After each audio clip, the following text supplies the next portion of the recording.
صفحہ نمبر 193۔ مختلف اوقات میں جو مجلسیں منعقد ہوئیں اور بدھ مت کے فرقوں کے اصولی اختلافات اس امر پر بین ثبوت کہ زبانی روایات میں تحریف و تبدل ضرور ہوا ہے۔ بدھ مت کے صحیفے اس کی وفات کے صدیوں بعد مرتب ہوئے۔ اس کی وجہ سے یہ کہنا مشکل ہے کہ جو باتیں ان صحائف میں درج ہیں وہ گوتم بدھ کی کہی ہوئی ہیں یا نہیں۔ افسوسناک پہلو یہ ہے کہ دونوں فرقے جن کی گوتم بدھ کی طرف منسوب کی جاتی ہیں سراسر مختلف ہیں۔ ہناینا فرقہ کی کتب۔ ہناینا فرقہ کے تمام بنیادی اصول اور عقیدے شاید تیسری کونسل میں طے ہوئے تھے، لیکن یہ بھی بعد تک نہ لکھے گئے تھے، یعنی بدھ کی وفات کے تقریباً 450 سال سے زیادہ عرصہ بعد یہ پالی زبان میں لکھے گئے تھے۔ یہ فی پتاکا پر مشتمل ہے۔ ان کے الگ الگ نام ہیں۔ نمبر 1، وینا پتاکا۔ اس میں وہ ضوابط درج ہیں جو پروہتوں کے لیے بدھ نے مقرر کیے۔ نمبر 2، ستا پتاکا۔ یہ بدھ کے ملفوظات اور وعظوں پر مشتمل ہے۔ نمبر 3، ابھی دھما پتاکا۔ اس میں بدھ کا دینی فلسفہ اور نفسیات ہے۔ ان تینوں کتب کی بنیاد ان روایات پر رکھی گئی ہیں کہ جو راج گڑھ کے مقام پر منعقدہ مجلس میں بیان ہوئی تھی۔ ایک شاگرد نے گوتم کے فلسفیانہ اقوال لوگوں کے سامنے پیش کیے جو بعد میں ابھی دھما کے نام سے مشہور ہوئے۔ دوسرے شاگردوں نے نظم و ضبط کے اصول حاضرین کے سامنے پیش کیے جو بعد میں وینایا پتاکا کے نام سے مشہور ہوئے، اور انند نے گوتم بدھ کی ان تقاریر اور مواعظ کو لوگوں کے سامنے پیش کیا جو گوتم نے وقتی طور پر کی تھیں اور بعد میں سنتا کہلائیں۔ ستا پتاکا کو سب سے زیادہ اہمیت حاصل ہے۔ اس کا ایک خلاصہ تیار کیا گیا ہے جو دھما پد کے نام سے مشہور ہے۔ یہ کتاب بدھ مت کی تعلیمات کا نچوڑ اور خلاصہ ہے۔ دھما پد کی تدوین کی تاریخ متعین کرنا بہت مشکل امر ہے۔ سوال: گوتم نے اپنے مریدوں کی جس طرح گروہ بندی کی، اسے مختصراً بیان کریں۔ جواب: گوتم بدھ نے مریدوں کو دو گروہوں میں تقسیم کیا۔ پہلا گروہ درویشوں کا تھا اور دوسرا گروہ دینداروں کا تھا۔ دونوں کو عمل کی تعلیم دی۔ درویشوں کے گروہ میں شامل ہونے کے لیے حسب ذیل شرائط تھیں۔ نمبر 1، جب وہ کسی معتدی مرض اور عوارض ذی نوائب میں مبتلا نہ ہوں۔ صفحہ نمبر 194۔ نمبر 2، کسی کا غلام و مقروض نہ ہو۔ نمبر 3، داخلے سے قبل والدین کی رضامندی حاصل کی ہو۔ نمبر 4، داخلے سے قبل سائل کو سر منڈانا پڑتا ہے اور نارنج رنگ کے کپڑے پہن کر گوشہ نشینی اختیار کرنا ہوتی تھی۔ نمبر 5، شراب نوشی کی قطعاً ممانعت تھی۔ نمبر 6، حصول رزق کے لیے در بدر پھرنا پڑتا۔ بھیک مانگنے کا طریقہ یہ تھا کہ سائل دروازے پر جا کر کھڑا ہو جاتا، گھر والے جھولی میں ڈال لیتے تو لے لیتا ورنہ آگے چلا جاتا، جب کھانے کے لیے کافی ہو جاتا تو قیام گاہ کو چلا جاتا۔ نمبر 7، صبح صادق سے قبل اٹھ کر خانقاہ میں جھاڑو دینا، پھر گوشہ میں جا کر قلب کی طہارت کے لیے ذکر الہی میں مصروف ہونا تھا۔ نمبر 8، خانقاہوں میں رہنا اور سادہ زندگی بسر کرنا ہوتی تھی۔ درویشوں کے کام: نمبر 1، علم حاصل کرنا۔ نمبر 2، دینداروں کو تعلیم دینا۔ نمبر 3، نجات کے حصول کے لیے محنت کرنا۔ درویشوں کے مشاغل: درویش صبح صادق سے قبل اٹھتے، خانقاہ کو صاف کرتے، پھر ذکر الہی سے قلب طہارت کرتے، تھوڑی دیر کے بعد جھولی اٹھا کر اپنے سرکردہ کے ہمراہ بھیک مانگنے کے لیے چلے جاتے، واپس آ کے ان کے سامنے جھولی رکھ دیتے، پھر لکھنا پڑھنا شروع کر دیتے، اپنے استاد کی معرفت اور گیان کی باتیں دریافت کرتے، غروب آفتاب سے قبل دوبارہ خانقاہ کی صفائی کرتے اور چراغ روشن کرتے، بعد ازاں اپنے سرکردہ کی تعلیمات کی طرف رجوع کرتے، فلسفہ گوتم پر غور و فکر کرتے، گھر گھر علم پھیلاتے اور لوگوں کو قلبی طہارت کی تلقین کرتے۔ دنیا داروں کے کام: دنیا داروں کے 3 کام تھے۔ نمبر 1، درویشوں سے علم سیکھنا۔ نمبر 2، فرائض خانہ داری ادا کرنا۔ نمبر 3، زادوں کی خورد و نوش کا بندوبست کرنا۔ صفحہ نمبر 195۔ سوال: مختلف ممالک میں بدھ مت کی اشاعت کی تاریخ بیان کریں۔ نمبر 2، ہندوستان میں اشاعت۔ بدھ مت اپنی سادہ اور اخلاقی تعلیم کی وجہ سے ہندوستان میں تیزی سے پھیلنا شروع ہو گیا۔ اس مذہب کو قبول کرنے کے لیے ہر کس و ناقص کے لیے دروازہ کھلا تھا، جس کا نتیجہ یہ ہوا 300 قبل مسیح تک یہ مذہب پورے شمالی ہندوستان پر غالب آ گیا۔ پھر اس کے بعد 2 بدھی بادشاہوں اشوک اور کنشک کی سرپرستی حاصل ہوگی۔ اشوک نے اس کو سرکاری مذہب قرار دیا۔ اس کی اشاعت کے لیے باہر مبلغ بھیجے، ستونوں اور کتبوں پر تعلیم کی اشاعت کی۔ بے شمار براہمن اور راہب اس مذہب میں داخل ہو گئے۔ ان کو اس مذہب سے پوری واقفیت حاصل نہ تھی، اس وجہ سے بدھ مت میں بد اعتقادیاں پھیلنا شروع ہو گئیں۔ اشوک نے ان بد اعتقادیوں کو دور کرنے اور تعلیم کی تصحیح کے لیے تیسری کونسل طلب کی۔ اشوک کے بعد کنشک نے بھی اس مذہب کو اور ترقی دی۔ اس نے بدھوں کو چوتھی کونسل منعقد کرائی جس میں مذہبی کتب لکھی گئی۔ 8ویں صدی عیسوی تک ہندوستان کے کونے کونے میں یہ مذہب پھیل گیا۔ اس کے بعد تنزل اور ادبار کا شکار ہوا۔ تبت میں بدھ مت 7ویں صدی میں پہنچا۔ اس کا سبب یہ تھا کہ تبت جیسے پہاڑی اور دشوار گزار ملک میں مبلغین جاتے ہوئے گھبراتے تھے۔ یہ ملک نہ ہندوستان کی طرف سے اور نہ چین کی طرف سے سہل الوصول تھا، اس لیے وہ ایک عرصے تک بدھ مت کے اثرات سے محفوظ رہا۔ سرانگ سانگ گیمپو نامی راجا کی ذاتی کوشش سے یہ مذہب تبت میں پھیلا۔ مہایانی نظریات تبت میں بھی مقامی رنگ کے ساتھ قبول کر لیے گئے۔ ابتدائی 100 سال میں تبت کے باشندے بدھ مت کی طرف زیادہ راغب نہیں ہوئے کیونکہ انہیں اپنے قدیم مذہب بوئپا سے بڑی عقیدت تھی۔ پھر یہ ملک ہمیشہ سے پسماندہ تھا۔ البتہ 8ویں صدی عیسوی میں ہندی مبلغین کی جماعتوں نے تبت کی طرف توجہ دی۔ ان مبلغین میں ان میں زیادہ اہمیت پدما سبھاوا کی ہے، اور یہ کہنا مبالغہ نہ ہوگا کہ تبت میں بدھ کی ترویج اسی شخص کی کوششوں کی منہور منت ہے۔ تبتی مہایان زندہ بدھوں پر یقین رکھتے تھے۔ وہ سب سے بڑے پروہت کو لاما کے نام سے یاد کرتے ہیں، جس کے متعلق ان کا عقیدہ ہے کہ گوتم کی روح ان لاماؤں میں حلول کر گئی ہے۔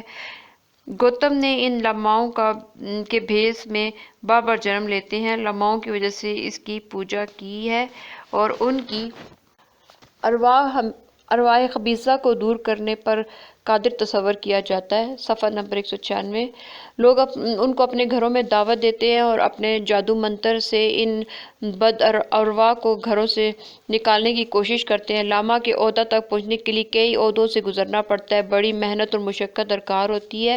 ہر مرحلے پر ان کا امتحان لیا جاتا ہے۔ لاماؤں کا اقتدار تبت پر زبردست ہے۔ ان کی مرضی اور خواہشات قانون کی حیثیت رکھتے ہیں۔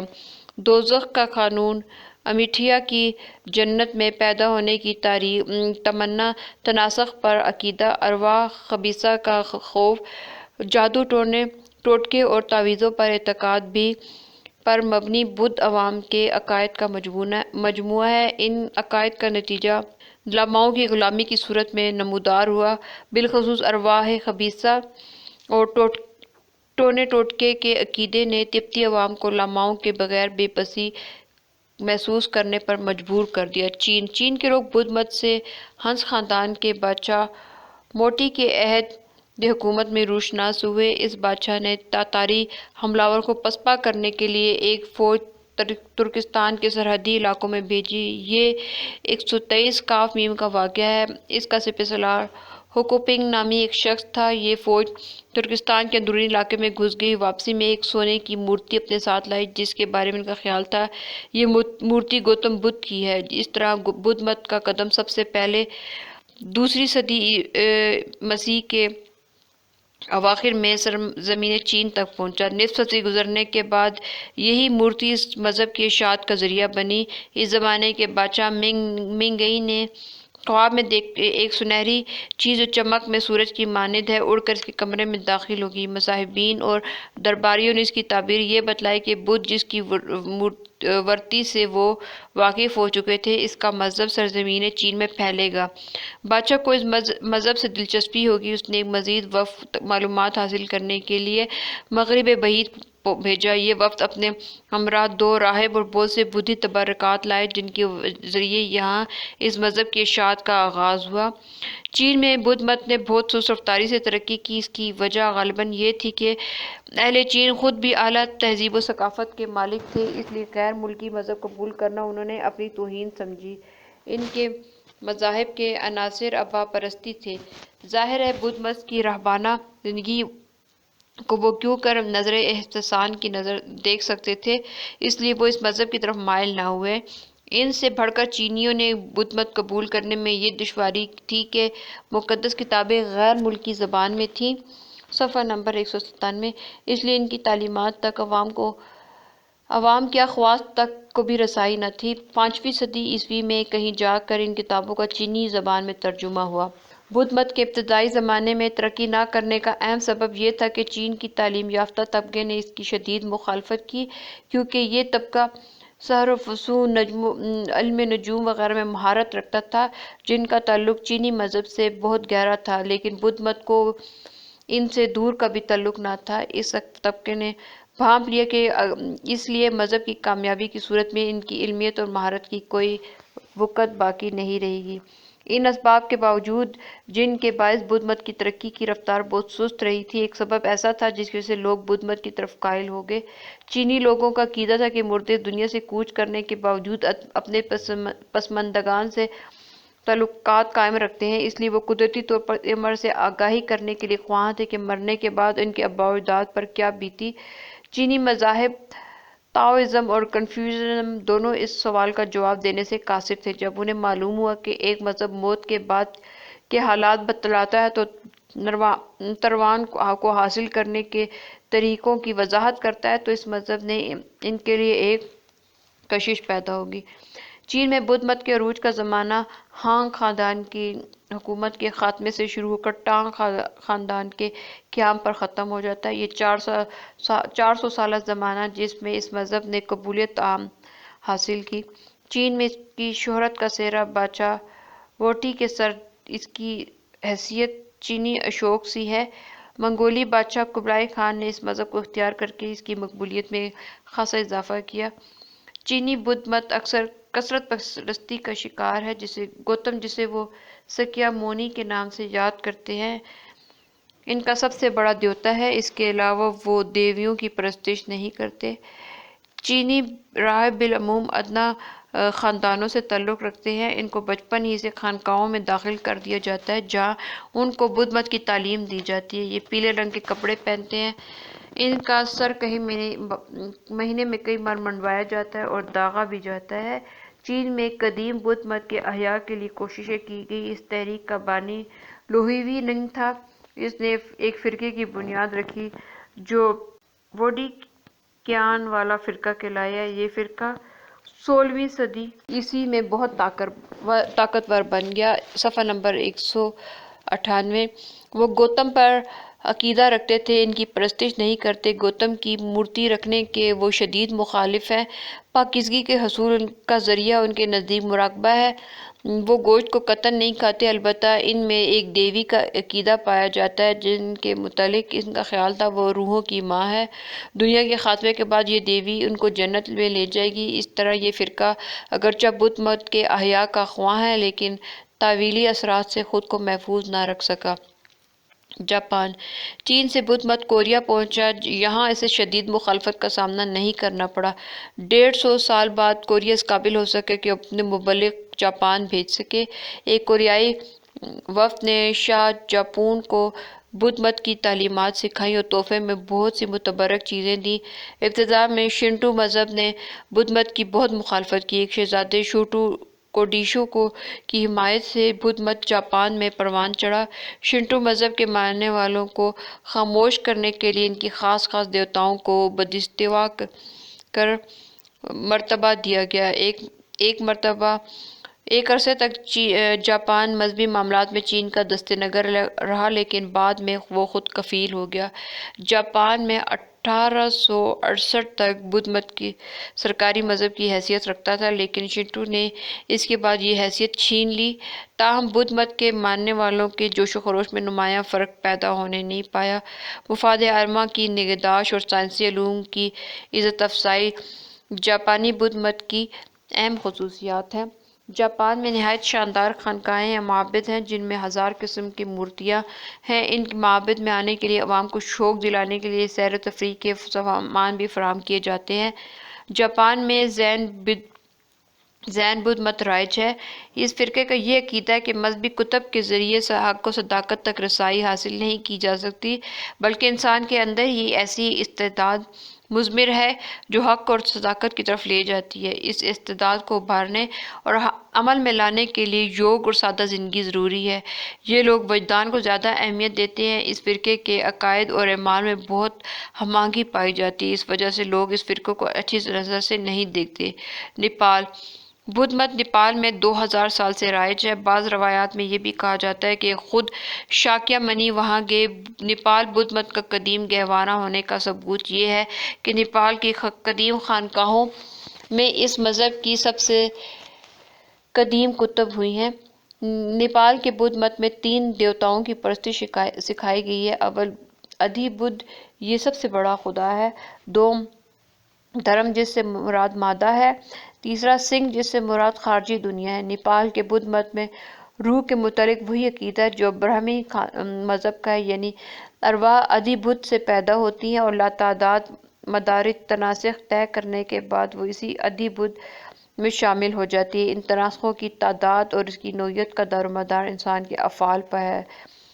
نیپال میں برہمنی مذہب کا بدھ مت پر اتنا اثر ہوا کہ دونوں عبادت گاہوں میں دونوں فرقوں کے دیوتا ملے جلے ہیں، رسوم ایک جیسی ہیں۔ یہ فرق کرنا مشکل ہے ان بدھ مت کون سی ہے اور برہمنی مذہب کی کون سی۔ برما میں بدھ مت برہمنی دیوتا کے ساتھ گیا۔ مسٹر ویلر، جو کہ برما میں ایک برٹش عہدیدار تھے، لکھتے ہیں برما کے بدھسٹ ویدی دیوتاؤں میں بالخصوص اندر اور برہما کی بھی پرستش کرتے تھے اور برہما کا بادشاہ اپنے درمیان میں ہمیشہ برہمنوں کو رکھتا دربار میں۔ لنکا کے باشندے ہنایان فرقے سے تعلق رکھتے ہیں۔ گوتم بدھ کے تبرکات کے ساتھ ساتھ وہاں بے شمار مورتیوں کی پوجا کا رواج ہے۔ یہ مورتیاں لنکا میں ہلما کہلاتی ہیں۔ ان مورتیوں کے رکھنے کے لیے خوبصورت عمارتیں بنائی گئی ہیں جن کو ویرا کہا جاتا ہے۔ ویرا کے علاوہ لنکا میں ڈاگوبا کو خاص اہمیت حاصل ہے۔ ڈاگوبا ایک پتھر کا ڈبہ ہے جس میں ہڈی کا ایک ٹکڑا ہوتا ہے۔ اس کے علاوہ سونے کے پترے، چند انگوٹھیاں، مورتیاں، تسبیح کے دانے اور ناگا اور 2 چراغ ہوتے ہیں۔ یہ چیزیں گوتم سے منسوب کی جاتی ہیں۔ ان متبرک یادگاروں میں سب سے زیادہ وہ دانت ہے جو گوتم کا بتلایا جاتا ہے۔ لنکا میں پرانے دیوتاؤں کی پوجا بدھ کے تبرکات کے ساتھ رائج ہے۔ سوال: بدھ مت کے زوال کے اسباب قلم بند کیجیے۔ جواب: بدھ مت کے زوال کے اہم اسباب مندرجہ ذیل ہیں۔ نمبر 1، بنیادی طاقتوں میں ملاوٹ۔ دنیا میں کوئی مذہب اس وقت تک زندہ نہیں رہتا جب تک وہ اپنے بنیادی اصولوں کو برقرار نہیں رکھ سکتا۔ بدھ مت کے زوال کا سب سے بڑا سبب یہی کہ وہ جس ملک میں گیا وہاں کے عقائد اور روایات اس کے جزو لا ینفک بنتے گئے۔ صفحہ نمبر 200۔ ہندوستان میں برہمنی عقائد سے مفاہمت کی، پھر آہستہ آہستہ برہمنی عقائد بھی بدھی عقائد پر غالب آ گئے اور بدھی فلسفہ بتدریج دھندلا ہونے لگا۔ اسی طرح تبت، چین، جاپان، نیپال، لنکا اور برما اور دیگر ممالک میں بدھ مت مقامی مذاہب کے عقائد سے مصالحت کے بعد پھیلا۔ بہرحال بدھ مت مقامی مذاہب میں ہی ضم ہو گیا۔ نمبر 2، فرقوں کی کثرت۔ اس مذہب میں کثرت سے فرقے پیدا ہو گئے۔ ہوئین تسانگ اپنے وقت میں 18 مختلف فرقوں کا ذکر کرتا ہے جن میں گرما گرمی سے بحث ہوا کرتی تھی۔ اس کی آواز سمندروں کی موجوں کی طرح دور سے آتی تھی۔ اسی وقت 19ویں صدی عیسوی میں بھی بدھ مذہب میں نہ اعتقادات کے لحاظ سے اتحاد پیدا ہوا نہ اعمال کے لحاظ سے۔ اب بھی 2 بڑے فرقے موجود ہیں، ایک جنوبی ایک شمالی، جن میں سے ہر ایک اپنے آپ کو حق پر بتاتا ہے۔ شاکیا منی کی اصلی تعلیم کے مورث ہونے کا دعویٰ کرتا ہے۔ نمبر 3، اسلام سے ٹکر۔ اس کا زوال کا تیسرا سبب یہ تھا کہ اسلام جیسے ٹھوس، متوازن اور جامع دین کے ساتھ اس کی ٹکر ہوگی۔ یہ تصادم محمد بن قاسم کے حملے سے شروع ہوا اور فتح کے ساتھ ساتھ اس میں کی شدت اور وسعت میں ترقی ہوتی گئی۔ اسلام کی تعلیم میں بہت کشش پائی جاتی ہے۔ اسلام کا ریلہ اس کی ملاوٹی زوال پذیر مذہب کو بہا لے گیا۔ مسلم فاتحین کے ذاتی اور عدل مساوات کے عظیم تصور نے تبلیغ اسلام کا راستہ کھول دیا۔ نمبر 4، ہندو مذہب کی لچک۔ چوتھا سبب یہ ہوا کہ ہندو مذہب نے بدھ مت کی جلگار سے متاثر ہو کر اپنے اندر لچک پیدا کر لی۔ بدھوں کو خوش کرنے کی خاطر بدھ کو وشنو دیوتا کا اوتار مان لیا اور یوں بدھ مت کو اپنے اندر ضم کرنے کی راہ نکال کر اس پر فتح پا لی۔ ذات پات کی شدت میں کچھ کمی آ گئی اور ہندو ایک حد تک روادار بن گئے۔ شاہی پرستی سے محرومی۔ بدھ مت کی صورت سے پھیلنے کا ایک سبب یہ تھا کہ اسے شاہی سرپرستی حاصل ہوئی، لیکن جیسے یہ مذہب شاہی سرپرستی سے محروم ہوا، بہت جلد زوال کا شکار ہوا۔ زرتشت مذہب۔ زرتشت مذہب کی تعلیمات کے ماخذ بیان کریں۔ سوال جواب: یہ تو ایک مسلمہ تاریخی حقیقت ہے کہ اس مذہب کی کتابیں بالکل نابود ہو چکی ہیں۔ ارسطو نو محض زبانی یادداشت کی بنا پر لکھی گئیں، لہذا تحریف و ترمیم و اضافے سے پاک نہیں رہ سکتی۔ اس میں کوئی بھی شک و شبہ نہیں کہ مذہبی کتابوں کو نوک زبان حفظ کرنے کا رواج مسلمانوں کے علاوہ کسی اور قوم میں نہیں رہا، لہذا انہیں کہا جا سکتا ہے کہ زرتشت کی کون سی کتاب میں کہاں کہاں تحریف ہوئی اور کون سا حصہ تغیر و تبدل سے محفوظ ہے۔ جناب زرتشت کی اصل تعلیمات کے پیش نظر ہم اتنا ضرور کہہ سکتے ہیں کہ کتابوں میں جہاں جہاں شرک، بت پرستی، آتش پرستی، تصنیت اور دیوی دیوتاؤں کی تعظیم و تکریم کا بیان ہے، وہ حصے ضرور الحاقی ہیں۔ مجوسیوں نے اپنے خاص و مقاصد کی خاطر اپنے مذہب قدیم میں بے شمار وہم اور خرافات اور دیو مالائی افسانے تراشے ہوں گے، جو آج کل مذہب زرتشت کی کتابوں کی زینت ہیں۔ بہرصورت ان کتابوں کے یہ نام ہیں: دساتیر خرد، دساتیر کلاں، اوستا خرد، اوستا کلاں۔ اوستا 5 حصوں پر مشتمل ہے اور ہر حصے کا نام الگ الگ ہے۔ ان میں سے ہر ایک حصہ یند اور ایک یاند کہلاتا ہے۔ اس حصے کا نام گاتھا ہے، جس کے متعلق یہ کہا جاتا ہے کہ یہ خود زرتشت کی تاریخ ہے۔ گاتھا میں شرک کی آمیزش کم ہوئی، لیکن دوسرے حصے دیوی دیوتاؤں کی مدح و ثناء سے لبریز ہیں۔ یہ حصے ضرور مجوسیوں کی سازش کا نتیجہ ہیں۔ انہوں نے آگ کی پوجا، زمین، بادل اور روشنی کی دیوتا وغیرہ کی پوجا بھی اس مذہب کی کتابوں میں داخل کر دی ہے۔ موجودہ پخار فارسیوں میں بھی یہی مذہب رائج ہے، اس وجہ سے اسلامی لٹریچر میں انہیں مجوس کا نام دیا گیا ہے۔ اس لفظ کا عام معنی آتش پرست ہی سمجھا جاتا ہے۔ ان کتابوں میں جناب زرتشت کے اس عقیدہ آخرت کو تناسخ اور رجت سے بدل دیا گیا ہے۔ رجت کے عقیدے کے روح سے یہ لوگ ایک بار پھر دنیا میں آئیں گے اور مذہب زرتشت میں جنت و دوزخ کا نقشہ بالکل ڈرامائی ہے۔ اوپر بیان شدہ اوستا کے علاوہ ایک اور اوستا بھی ہے، جسے اوستائی آخر کہا جاتا ہے۔ اس میں دیوی دیوتاؤں کی عظمت اور مدح ثناء کا بیان ہوا ہے۔ زرتشت کا بیان کردہ آہور مزدا اس کے معبود کی حیثیت سے نہیں بلکہ ایک فرضی دیوتا کے طور پر پیش کیا گیا ہے۔ اسے فرشتوں کی عبادت کرتے ہوئے دکھایا گیا ہے۔ وہ صفات خداوندی کو فرشتے ٹھہراتے ہیں، پھر ان میں خدائی صفات رکھ دی گئی ہیں۔ اس کتاب نے قدیم دیوتا متھرا اور کئی اور دیوتاؤں نیز مظاہر قدرت کی پوجا کو داخل مذہب کر دیا گیا ہے، اور وہ تمام چیزیں جن کی پرستش زرتشت نے موقوف کر دی تھی ازسر نو مذہب کا جز بنا دی گئی۔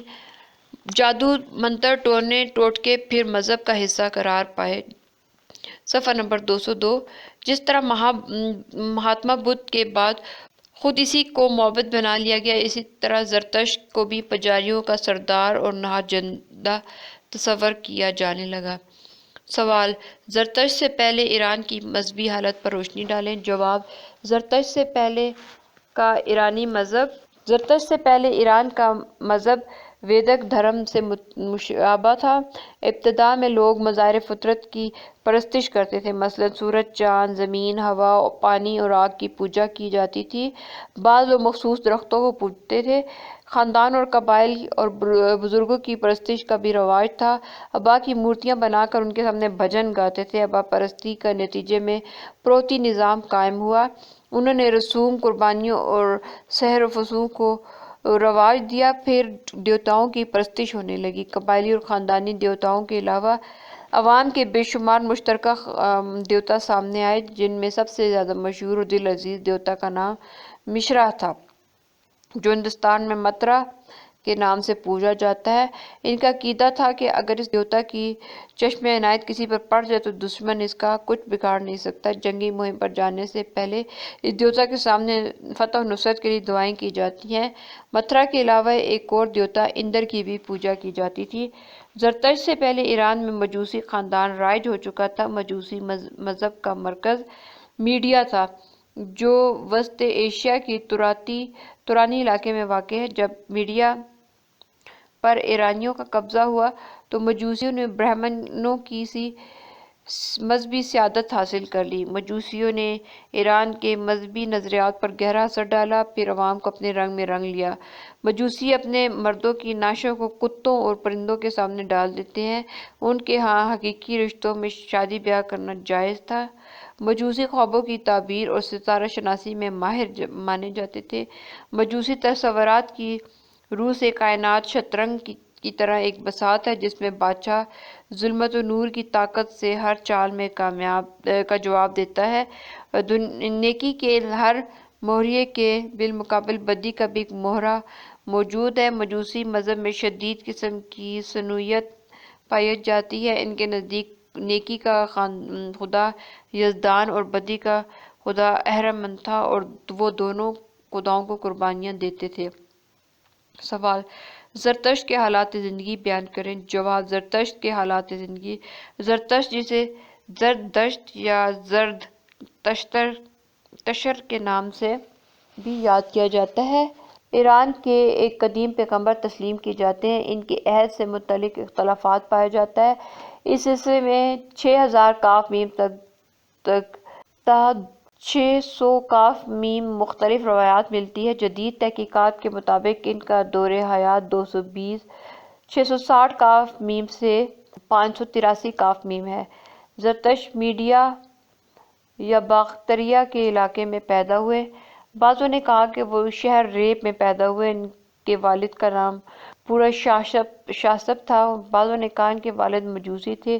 انہوں نے اپنے زمانے کے مشہور استاد حکیم بزاں کرزل سے تعلیم حاصل کی۔ انہوں نے متعدد علوم مثلاً مذہب، طب، زراعت اور گلہ بانی میں مہارت حاصل کی۔ انہوں نے جوانی میں اپنے آپ کو خدمت خلق کے لیے وقف کر دیا۔ وہ اپنی آبائی مذہب سے غیر مطمئن تھے اور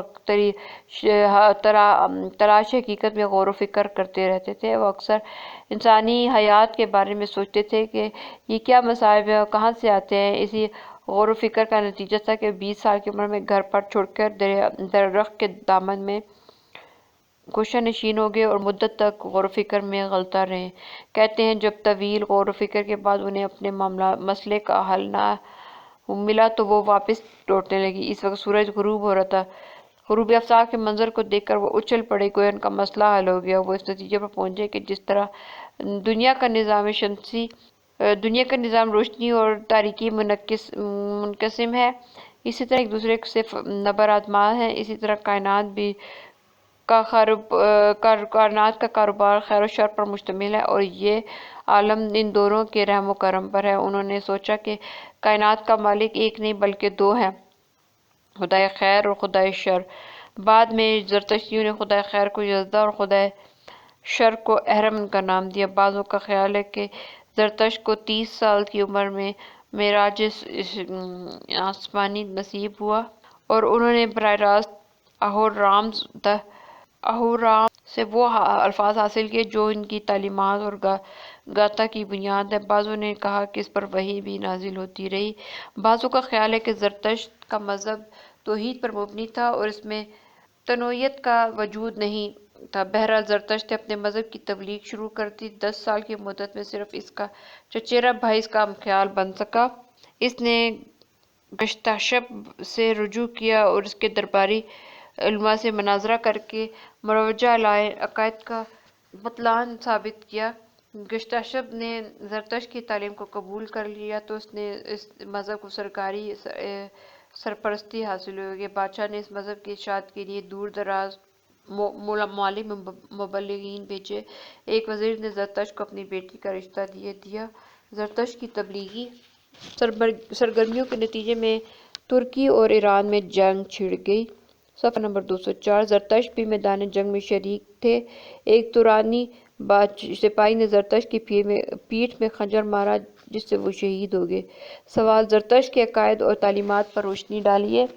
جواب: زرتشت کے عقائد: اکثر محققین کا خیال ہے کہ زرتشت موجد تھا۔ زرتشت کے نزدیک خدا خالق اکبر ہے جو 6 صفات کا حامل ہے۔ ان صفات کو مکمل طور پر امیشا سبتا کا نام دیا گیا ہے۔ ان میں سب سے زیادہ ممتاز صفات یہ ہیں: نمبر 1 عاشا، صداقت اور راستی۔ نمبر 2 وہوما، نیک خیالات۔ نمبر 3 آراماتی، تقوی۔ زرتشت کے نزدیک نمبر 1 خدا خالق کائنات ہے۔ نمبر 2 خدا مالک کائنات ہے۔ نمبر 3 خدا ایک ہے لیکن اس کی توحید عددی نہیں بلکہ احادی ذاتی ہے۔ نمبر 4 اس کا کوئی ہمسر نہیں۔ نمبر 5 اس کا کوئی مثل نہیں۔ نمبر 6 وہ ماں، بیوی، اولاد، جگہ، جسم، راحت، جسمانیت اور رنگ بو کے بغیر ہے۔ نمبر 7 اسے نہ آنکھیں دے سکتی ہے اور نہ ہی خیالی گرفت میں لایا جا سکتا ہے۔ نمبر 8 وہ ظاہر و آشکار ہونے کے باوجود پوشیدہ و پنہاں ہے۔ نمبر 2 وہ پہلی ہستی ہے جس سے بیشتر کوئی ہستی نہیں ہو سکتی۔ نمبر 10 اس کی ہر صفت برتر ہے۔ نمبر 11 وہ غیر فانی ہے۔ نمبر 13 وہ عقل کل ہے۔ نمبر 14 وہ قوی ہے۔ نمبر 15 وہی حقیقت اعلیٰ اور روح اعلیٰ۔ نمبر 15 وہ حقوق کا محافظ ہے۔ نظریہ تجسیم زرتشتی مذہب میں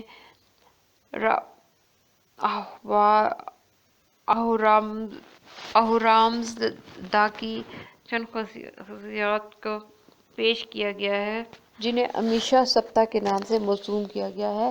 صفحہ نمبر 205۔ یہ خصوصیات درج ذیل ہیں: نمبر 1 وحیو مانو۔ Number 2 Asha Vahishta. Number 3 Khshathra Vairya. Number 4 Spenta Armaiti. Number 5 Haurvatat. Number 6 Ameretat. Number 7 Ahura Mazda. 7 متبرک شخصیات: زرتشتی تصور معبد میں اہورا مزدا کی بعض خصوصیات کو متعین شخصیات کی صورت میں بیان کیا گیا ہے۔ یہی وہی شخصیات ہیں جنہیں خصوصیت بھی کہا جاتا ہے اور امیشا سبتا کا نام دیا گیا ہے۔ یہ 4 شخصیتیں جو درج ذیل ہیں: نمبر 1 روح القدس۔ نمبر 2 درجہ کمال۔ نمبر 3 نظم کائنات اور راستی۔ نمبر 4 اختیار کامل۔ نمبر 5 نیک خیالات۔ نمبر 6 اخلاص۔ نمبر 7 قائم و دائم۔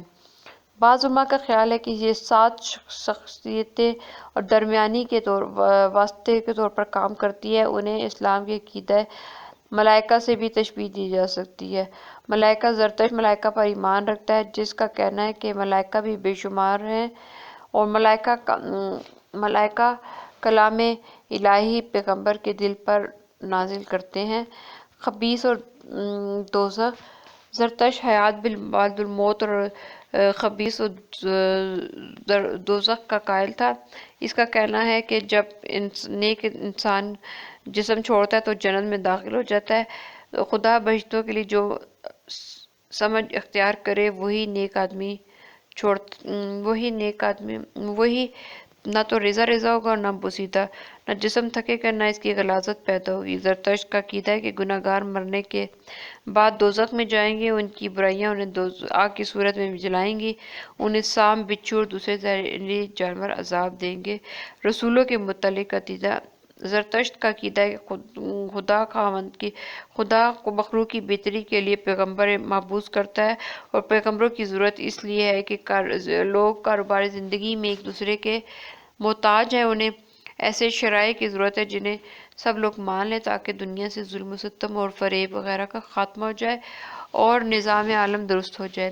پیغمبر کی شناخت سے متعلق جو زرتشت نے بتایا ہے کہ جو کچھ پیغمبر جانتا ہے وہ کوئی دوسرا نہیں جانتا، اس لیے اس سے پوچھا جائے کہ اگر وہ پیغمبر ہے تو اس کے جواب میں سے عاجز نہیں ہوگا۔ پیغمبر جو کچھ کرتا ہے دوسرے نہیں کر سکتے۔ صفحہ نمبر 206 تخلیق کائنات سے متعلق نظریات۔ زرتشت کا کہنا ہے کہ تخلیق کائنات 6 ادوار میں ہوئی۔ اہورامزدا نے ترتیب وار آسمان، پانی، زمین، نباتات، حیوانات، آخر میں انسان کو پیش کیا۔ تمام نوع اسلامی کو ایک ہی جوڑے سے پیدا کیا گیا۔ تعلیمات اخلاقیات۔ زرتشت رہبانیت کی مذمت کرتا ہے اور اعلیٰ زندگی گزارنے کی تلقین کرتا ہے۔ اس کی اخلاقی تعلیمات میں صداقت، راستگوئی، ظاہری و باطنی طہارت اور دوسروں کی مالی و اخلاقی امداد جیسے فضائل شامل ہیں۔ زرتشت کی تعلیمات درج ذیل ہیں۔ نمبر 1 سچ بولو، جھوٹ نہ بولو، جھوٹ بولنا بدترین گناہ ہے۔ نمبر 2 ظاہری اور باطنی طہارت کو عزیز رکھو۔ نمبر 3 جو شخص مالدار ہو اسے چاہیے کہ وہ اپنے فاضل مال کے ذریعے دوسروں کی مدد کرے اور اعلیٰ تعلقات کے قیام کے لیے عمدہ کام انجام دے۔ نمبر 4 اس شخص پر حیف ہے جو شخص خیرات دے لیکن خیرات دیتے وقت اس کا دل خوش نہ ہو۔ نمبر 5 خیرات یا مالی مدد صرف مستحقین کو دینی چاہیے۔ جو خیرات غیر مستحقین کو جاتی ہے وہ رائیگاں جاتی ہے۔ نمبر 6 خیرات میں دینے مذہب کا خیال رکھنا نہیں چاہیے بلکہ غیر مذاہب کے نادار اور مستحقین کو بھی خیرات دی جا سکتی ہے۔ نمبر 7 محنت سے روزی کماؤ، زمین کی کاشت، جانوروں کی پرورش نیکی ہے۔ نمبر 8 وہ شخص جس کی بیوی ہو اس شخص سے بدرجہ بہتر ہے جس کی بیوی نہ ہو۔ نمبر 9 ایسا شخص جو دنیا خاندان رکھتا ہے اس سے بہتر ہے اس کا کوئی خاندان نہ ہو۔ نمبر 10 چوری، ڈاکہ زنی اور خونریزی قطعاً ممنوع ہے۔ نمبر سوال زرتشت کے وفات کے بعد زرتشتی مذہب میں کیا تبدیلیاں رونما ہوئیں؟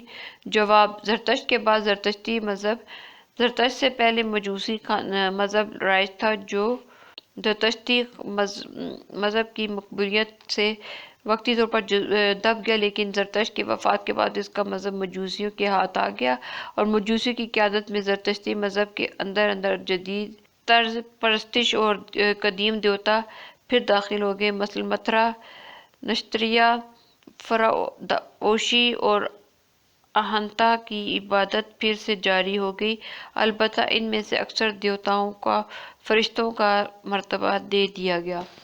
زرتشت کے بعد اگرچہ عبادات میں گاتھا کا استعمال جاری لیکن اس کی زبان بہت مشکل تھی۔ اس کی تشریح و تفسیر کرنے والوں نے زرتشتی مذہب میں کثرت پرستی کو داخل کر دیا۔ یوں اس مذہب میں کچھ مجوسی عقائد شامل ہو گئے اور اہورامزدا کو بڑے خدا قرار دیا گیا اور باقی دیوتاؤں کو چھوٹے خدا بنا کر ان کی پرستش کو شامل مذہب کر دیا گیا۔ اسی دور میں اوستائے آخر مرتب کی گئی جس میں زرتشت کے بیان کردہ اور اہورامزدا کی شکل بدل دی گئی ہے۔ اس نے اہورامزدا معبود کی شخصیت نہیں بلکہ ایک فرضی دیوتا کے طور پر پیش کیا گیا، اسے فرشتوں کی عبادت کرتے ہوئے دکھایا گیا۔ کتاب میں قدیم ایرانی آریاؤں کے دیوتا متھرا اور کئی دیوتاؤں نیز مظاہر فطرت کی پوجا داخل ہو گئی تھی۔ وہ تمام چیزیں جن کی پرستش اور زرتشت نے موقوف کر دی تھی ارسل نو جزو مذہب بنا دی گئی ہیں۔ اب یہ چیزیں جن کی پرستش اور زرتشت نے موقوف کر دی تھی ارسل نو جزو مذہب بنا دی گئیں۔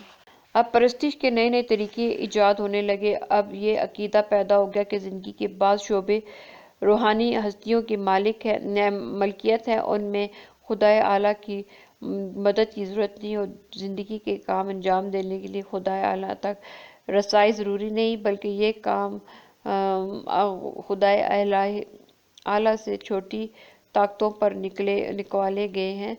خدائے اعلیٰ کے ماتحت روحانی ہستیوں اور قدیم دیوتاؤں کی تاریخ میں نظمیں لکھیں جو یشت کے نام سے اوستا کا ایک باب بن گئی۔